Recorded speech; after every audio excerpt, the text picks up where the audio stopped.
Hello everyone, welcome back to my channel and another episode of Weekend Watch. This was a box office battle between Beetlejuice 2 and Transformers 1.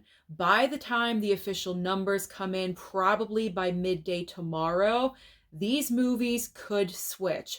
But as of right now, the industry is calling it and they're saying that at number one for the third weekend in a row is Beetlejuice 2 with $26 million.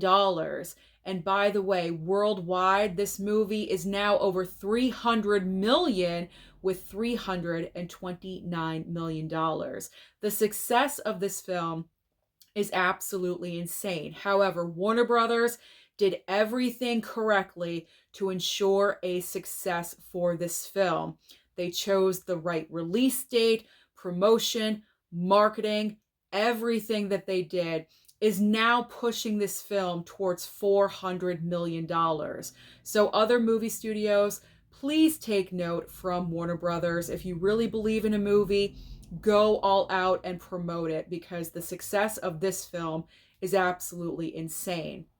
So now, this is where the switch could come in because at number two is, of course, Transformers 1 with $25 million. So only $1 million difference. Literally anything could happen. So I'm definitely going to keep an eye on this because I do have a certain site that I look at. So when I do scroll tomorrow on all my social media accounts, I will be looking at that updated number. So possibly it could be Transformers 1, but as I said, the industry is saying it is Beetlejuice 2. But this is one of the closest weekends between 1 and 2 that I've seen in a while. All right, third place is Speak No Evil with 5.9 million. Fourth and fifth place. Fourth place is Lionsgate, another one of Lionsgate's brand new movies, Never Let Go. This movie brought in $4.5 million. So this film, Lionsgate is moving in the right direction with this film because as you guys recall in last weekend's video, I was kind of saying Lionsgate was on a losing streak with 4 bombs in a row, and I didn't want that to happen with this film right here. So at least this movie, Never Let Go, cracked the top 5, whereas the 2 previous films, The Killer's Game and also The Crow, failed to do that. So at least there's movement. There's movement in a positive direction for Lionsgate. Not a huge jump, but a leap, a skip, a skip. It's a skip in the right direction. So let's give Lionsgate some credit for that. All right, and rounding out the top 5 is Deadpool and Wolverine with 3.9 million. Now, what is new at the box office this coming weekend? We have 3 major main brand new releases. We have The Wild Robot, we have Megalopolis, and also Lee. Now, out of the 3 movies, I feel like the possible overtaker for either 1 or 2 would be The Wild Robot, because this is, I believe, from DreamWorks Animation, and obviously targeted towards children and families, and maybe they want to go and see something different. Maybe they've already seen Beetlejuice a couple of times. They're good with that one. They're maybe not interested in Transformers 1, so this would be another option for kids and families. So I can see The Wild Robot kind of fighting for number 1 or number 2. It's going to be very interesting to see this time next week where everything lands. So that's my personal guess, The Wild Robot. Comment down below and let me know your thoughts of which movie do you think, where's everything gonna fall? Who do you think is gonna be in first place, first, second, third? Comment. Let me know your thoughts about that. I don't think it's gonna be Megalopolis or Lee. Side note here, I don't think it's going to be either one of those movies because they're smaller releases, probably more limited, and definitely not enough showtimes. Because I was interested in going to see Lee because it's starring Kate Winslet, and at my local theater, there's maybe 1 showing per day, possibly 2 if you're lucky, and that's it. So I don't think those movies are going to make much of an impact. We will see. Now, what's on streaming? Because as I always say, there's always options. There's always options on streaming for you. So, over on Netflix this week, we have a brand new documentary featuring Will Ferrell called Will and Harper. There's also a brand new docu-series called Mr. McMahon. I'm probably not going to watch either one of those, just not my cup of tea. I'm so backed up with my streaming list. I have pretty much my entire paper is full. I have not been keeping up. So I don't think I'm going to watch those. I'm going to bypass, but I will say the Will and Harper documentary does look pretty interesting. So you may want to check that one out.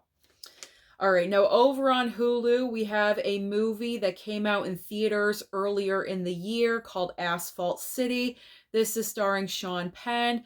It didn't really get a lot of buzz, I guess. It kind of left theaters fairly quickly. You blinked and you missed it.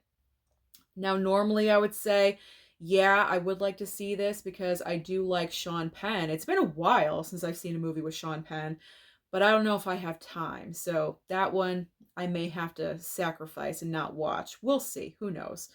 Now, next up is my gold star recommendation for the week, and this is definitely the biggest debut on streaming for this week because Disney Plus is finally dropping Inside Out 2.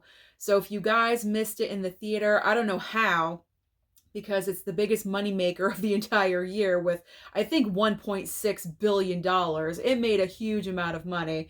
But in case you missed it, then you will be able to stream it at home. And I'm looking forward to watching this. I know I say I don't gravitate towards animation, but with this, I'm going to make an exception because it's just so popular and everyone seems to love this movie so much. So my curiosity is kind of like, I'm thinking about it. So I want to watch it. It may take me a little bit, but I'm going to prioritize it. And I do want to watch it soon. But I got to watch the first one because I haven't seen the first Inside Out.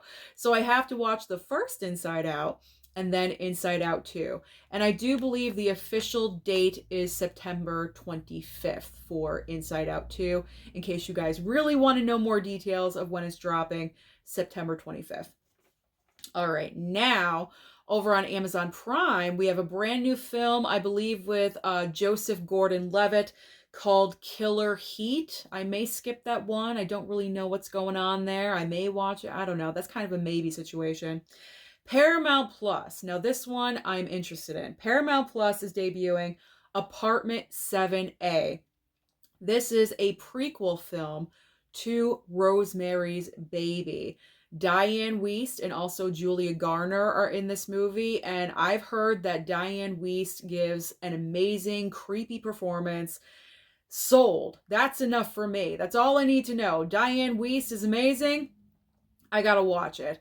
So I am curious about this film. I've heard some reviews that have come out about the movie from, I believe it debuted at Fantastic Fest, some festival, and a couple of people were posting their thoughts on social media. So I'm curious. I am curious about Apartment 7A. And right now is the time. We're in spooky season. So I'm in the mood. I'm in the mood to watch a movie like this. So I'm looking forward to Apartment 7A. And finally, over on Apple TV Plus, we have the debut of the brand new reunion of Brad Pitt and George Clooney in a brand new film called Wolves. And I am going to watch this film as well. I'm going to try to make it a priority because, as I said, my list is so long. But you know what? Whenever Brad Pitt and George Clooney star in a film together, it's always a good time. So I do want to check this one out as well. Now, that is everything. That is everything happening at the box office and also on streaming. So comment down below and let me know your thoughts about the box office race between Beetlejuice 2 and Transformers 1. By this time tomorrow, which one do you think is going to really officially be the #1 film? Beetlejuice 2 or Transformers 1? Comment down below. Let me know. Don't forget to like and subscribe before you leave, and I'll see you next time.